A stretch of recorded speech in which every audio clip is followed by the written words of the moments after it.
Salut, ici Maps! Désolée pour mes cheveux, là, je comprends pas trop ce qui se passe. Ça fait 3 jours que je fais du bénévolat dans un festival, puis là, ben, je les ai lavés, là, pis tout, mais comme je comprends pas, ils ont l'air juste weird. Puis ma voix aussi, elle a l'air vraiment weird. Fait que c'est ça, hein, c'est la fin de la saison du printemps et le début de la saison de l'été. Une saison que j'aime particulièrement parce que, ben, en tant qu'enseignante, on ne travaille pas l'été. Donc, je vais pouvoir me reposer et éviter toute cette situation-là encore. Donc, aujourd'hui, c'est mon book haul de l'été. Non. Vous voyez, j'ai vraiment besoin de vacances. Donc, aujourd'hui, c'est mon book haul du printemps. Donc, tous les livres que j'ai achetés durant la saison du printemps, je vous les présente aujourd'hui. Il y en a quelques-uns que j'ai déjà lus, donc je vais juste vous les présenter par principe. Et il y en a d'autres qui ne sont pas encore lus. Donc, peut-être que vous les avez vus passer sur les réseaux sociaux. Sinon, eh bien, je vous les présente. Au tout début de la saison du printemps, j'avais fait ma vidéo book haul de l'hiver et juste à la limite, j'ai reçu ces 3 livres-là de la maison d'édition Hamac. Puis là, j'avais déjà filmé ma vidéo, donc là, j'étais comme en chenoute. Puis là, par principe, j'avais vraiment envie de la refilmer, mais elle était déjà filmée, puis j'étais fatiguée, puis blablabla. Donc, finalement, je vous les présente aujourd'hui. Ils sont arrivés au début de la saison, vraiment au début de la saison.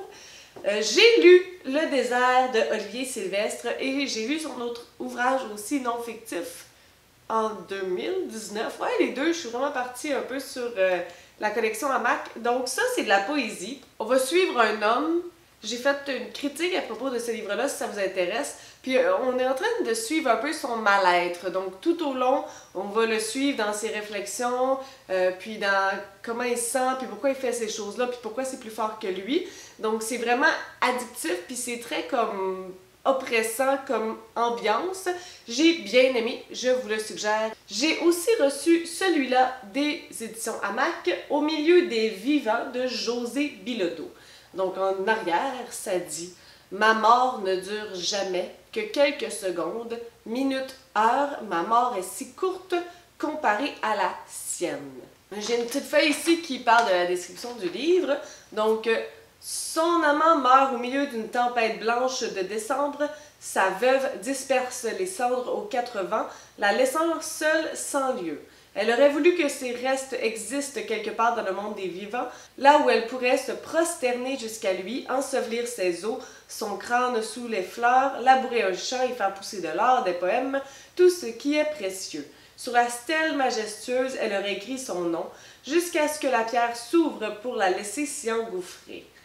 Ou jusqu'à ce qu'il se relève avec son fameux sourire. À travers un voyage qui l'amène aux 4 coins d'un Mexique fantasmagorique, la narratrice lutte contre le temps dans la peur de perdre les prodigieux mystères que son amour a inscrits en elle. Elle le cherche parmi les morts, esprit parmi les esprits, pour qu'une trace de leur histoire persiste. Donc je compte le lire durant la saison de l'été. Et finalement, le dernier livre que j'ai reçu de la maison d'édition Hamac, c'est Roux clair naturel de Fanny Demeule. Et il y a un autre livre de Fanny Demeule, là ici je l'ai emprunté à la bibliothèque, celui-là, Déterrer les eaux. Donc j'ai prévu de faire une vidéo avec ces 2 livres-là de Fanny Demeule au début du mois de juillet si je ne me trompe pas. Donc ici, Déterrer les eaux, ça dit « Quand est-ce qu'on sait quand c'est fini ?»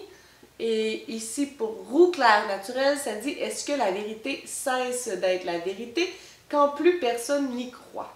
Et ce n'est pas sous forme de poème, ça a vraiment sous forme d'histoire. Donc ça va être pour le début du mois de juillet. J'ai bien hâte de les lire. Par la suite, j'ai reçu d'Albin Michel À 5 pieds de toi, livre écrit par Raquel Lippincott. Puis ça, c'est la couverture du film, parce qu'il y a une adaptation cinématographique. Mais ça, c'est la couverture du livre. Magnifique, n'est-ce pas? J'ai pas vu le film, peut-être que je devrais. Mais j'ai lu le livre. Donc j'en ai fait... Là, je suis pas capable de le remettre. J'en ai fait une critique complète sur ma chaîne. On suit Stella et Will, qui sont tous les deux atteints d'une maladie. Vous voyez comment ça me sort de la tête, comme je sais c'est quoi l'histoire, mais je suis incapable de vous en parler. Donc, ils sont atteints d'une maladie spécifique au poumon. Puis les deux, ils ont vraiment une mentalité très différente quant à l'approche de leur maladie. Et ils vont se rencontrer, puis ça va faire vraiment un gros clash parce que c'est ça, ils ont vraiment une mentalité très très différente qui sont à l'opposé l'une de l'autre. Et forcément, mais ils n'ont pas le droit de s'approcher l'un de l'autre à cause de leur maladie et que leur système immunitaire est très très faible. Donc, ils doivent rester à 5 pieds l'un de l'autre, mais il y a quelque chose qui va se développer. Donc, je me propose d'informer ma critique pour en savoir plus et de manière plus détaillée et plus lucide. Par la suite, j'ai reçu Coyote, un western fantasy, tome 1 de Patrice Cazot. Et celui-là, je ne l'ai pas encore lu, mais ça s'en vient parce que je devrais faire une vidéo à la fin du mois de juin à propos de ce livre-là, 25 juin justement, si je me trompe pas. Donc, ça s'en vient sous peu. Merci beaucoup à l'auteur pour l'envoi. Tu as trahi Anachenko. Renard traque Coyote, son ancien frère d'armes. Ensemble, ils ont fait retentir leurs pistolets d'un bout à l'autre du continent, mais les voilà devenus des ennemis jurés. Si Renard ne retrouve pas Coyote bientôt, il n'est pas mieux que mort. Sa quête le ramène à Red Hills, dernière bourgade avant la dangereuse frontière de l'Ouest, où il s'allie avec Quova, une Amérindienne aux yeux verrons investie d'un étrange pouvoir, et Cassidy Jackson, un voyou au cœur en or et aux ambitions démesurées. Pour se venger de Coyote, le trio devra croiser le fer avec des bandes rivales, échapper à des embuscades mortelles et traiter avec des créatures plus dangereuses que tout ce qu'ils ont affronté jusqu'à maintenant. Renard doit faire vite, les sorcières d'Anachenko sont assez trousses. Par la suite, je suis arrêtée à une librairie à Elmer que j'aime vraiment beaucoup, Bouquinard.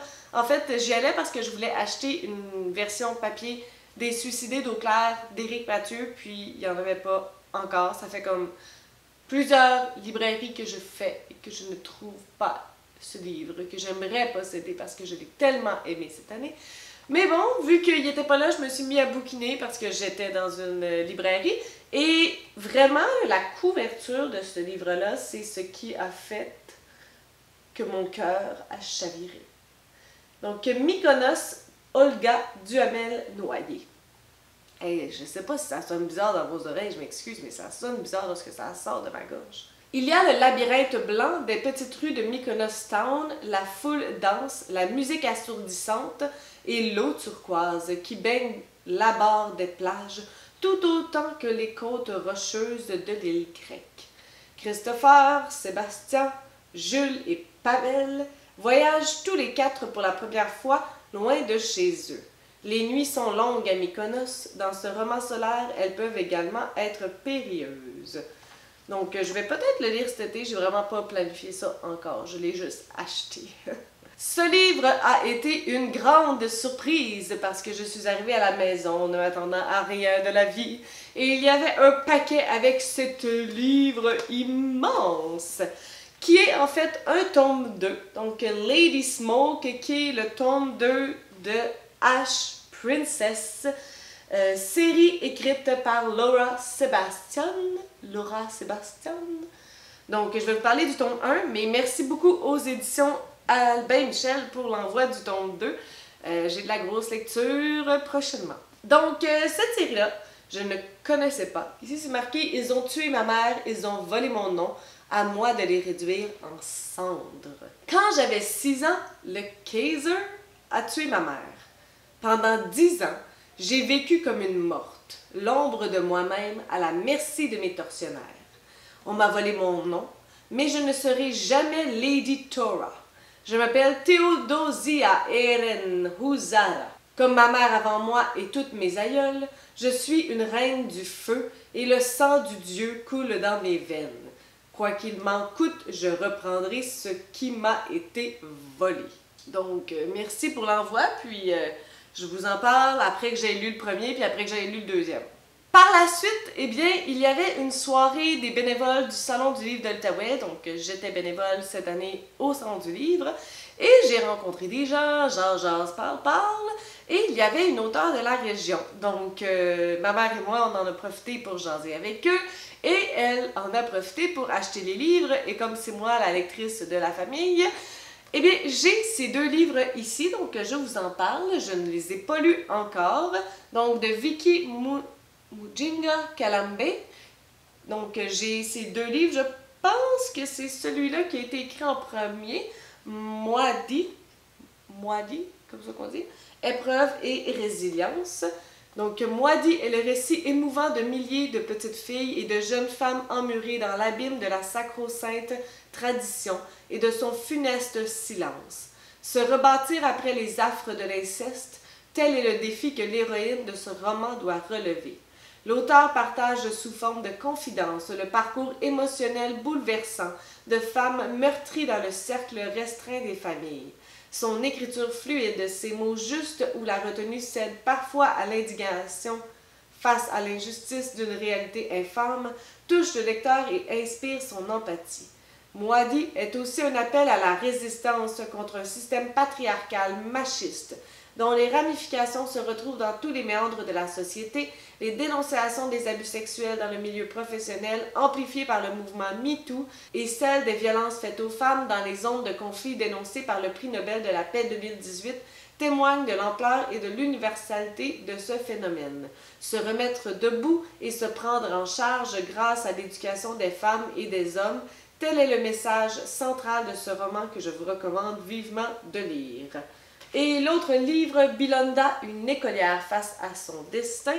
Bilonda est une succession d'échanges personnels entrepris au fil du temps par une mère avec sa fille pour lui faire connaître l'environnement de son enfance, mais aussi la manière dont elle a apprivoisé les différences culturelles, traditionnelles et celles venues d'ailleurs, dont elle a fait l'expérience durant sa vie. Ce témoignage qui s'adresse à tous exprime les émotions et les perceptions d'une jeune fille devenue mère, grand-mère puis arrière-grand-mère, qui réfléchit sur les us et coutumes de sa communauté, mais aussi sur les interactions entre différentes sociétés d'une époque donnée dans la région natale de son pays, le Congo-Kinshasa. Habité par une vision féminine, ce travail de réflexion et de mémoire est rare. Bilonda, en tant que femme africaine garante de l'éducation des enfants et dépositaire des traditions, choisit dans ce texte de transmettre les valeurs séculaires qu'elle a reçues en héritage aux prochaines générations. C'est pour faire entendre sa voix qu'elle a écrit ce livre. Et à cette même soirée, eh bien, ma mère a gagné un livre. Moi, j'ai gagné un certificat cadeau d'une librairie, en fait, Michabou, je crois, qui est à Hull. Puis, ma mère a gagné ce livre-là, puis je sais qu'elle ne le lira pas. Donc, je l'ai pris. Donc, de Guylaine Tanguay, La ligne droite. Pourtant, j'avais toujours été une battante, une fille pleine de ressources, mais là, je touchais le fond du baril. Guylaine Tanguay chante depuis toujours, c'est sa passion, sa vie. Si elle a d'abord chanté pour suivre les traces de sa mère, elle a poursuivi pour garder la tête hors de l'eau, trouble qu'était sa vie familiale. La petite fille de Girardville au lac Saint-Jean n'a jamais baissé les bras malgré un père alcoolique et joueur compulsif qui a ruiné une grande partie de son enfance. Elle a décidé de regarder droit devant et l'amour de son public l'a sauvée. Pour elle, emprunter un chemin sans embûches, c'est choisir un chemin qui ne nous mènera nulle part. La ligne droite est une délivrance pour Guylaine, une libération de toutes les souffrances qu'elle traîne depuis trop longtemps, mais plus que tout, elle souhaite livrer dans ce récit un message d'espoir et laisser toute la place à la lumière malgré les moments sombres que la vie peut parfois nous imposer. Donc c'est une biographie, autobiographie, celle de Guylaine Tanguay, une chanteuse de country, si je ne me trompe pas. Et finalement, à la vente annuelle de livres de la bibliothèque municipale de Gatineau, j'ai, ma foi, été vraiment très raisonnable et je n'ai acheté que 2 livres. Le premier, c'est celui-là, Attraction terrestre de Hélène Vachon. L'histoire m'a vraiment interpellée, donc je vous la présente. L'un est embaumeur, fils de médecin qui, à défaut de pouvoir soigner les vivants, s'est engagé à soigner les morts. L'autre est un pianiste malade qui partage sa solitude avec les spectres d'une gloire passée. Le premier habite un immeuble où logent plein de choses tranquilles, des centenaires qui ont la manie de l'autobiographie. Le second se cloître dans une maison austère où même le soleil refuse d'entrer. L'un hésite entre deux femmes, l'autre entre emphysème, polyarthrite, rhumatoïde et Parkinson. L'un rêve, l'autre tremble. La rencontre est inévitable. Le jour où notre croque-mort philosophe égare le mystérieux manuscrit d'un locataire, le pianiste le récupère de justesse. Commence alors un chassé-croisé qui les mènera du port au café, du café au parc, du parc à la maison sans soleil, puis au piano où l'amour, la vie, la mort et tout le reste régleront leur compte.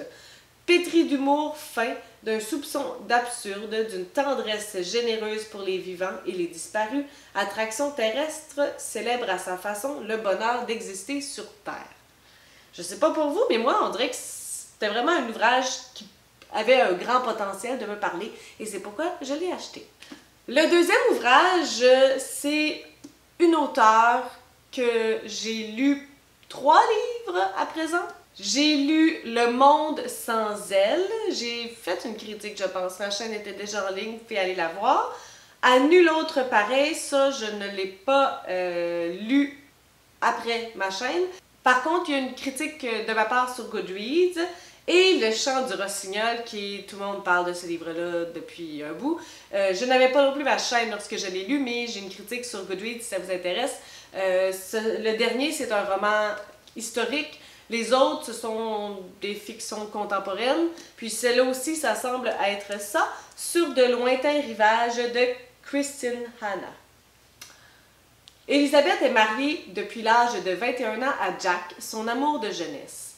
Mais depuis les débuts, leur amour s'est peu à peu émoussé. Partis du foyer pour poursuivre leurs études, leurs 2 filles ne sont plus là pour donner l'illusion de la famille parfaite. Mais surtout, Elisabeth vit dans l'ombre de son mari, journaliste sportif, et délaisse son vieux rêve d'être peintre. Lorsque Jack est muté à New York, elle décide de demeurer dans leur maison au bord du Pacifique et reprend ses pinceaux. Quant à Jack, il se laisse enivrer par le succès et par sa jeune assistante. Qu'adviendra-t-il de leur couple auparavant si heureux? Et voilà pour mon book haul de la saison du printemps. N'hésitez pas à me dire quel livre vous tente le plus, quel livre vous avez acheté pendant la saison du printemps, qui est le livre là, que vous voulez vraiment lire, là, vraiment très rapidement, mais on connaît la pile à lire, puis toutes ces choses-là, puis c'est comme ça, c'est comme ça.